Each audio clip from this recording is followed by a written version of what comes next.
Hello বন্ধুরা, welcome to my channel. আজকে চলে এসেছে একটা উইন্ডো এসি সার্ভিসে।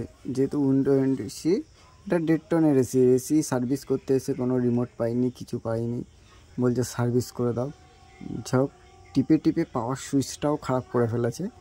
পাওয়ার সুইচ দিয়ে যাই করে আমরা পারলাম না পাওয়ার সুইচে চালু করতে। পাটি দাবিয়ে দাবিয়ে পাওয়ার সুইচ দিয়ে এসিটা চালু করলো। চালু করার পরে আমরা পাম্প দেখে নিয়ে সার্ভিস চলছে, তলায় টলায় সব নোংরা ময়লা। সার্ভিসটা হয়ে গেছে, সার্ভিস দিয়ে ফর্ম দিয়ে পুরো সার্ভিসটা করে দিলাম।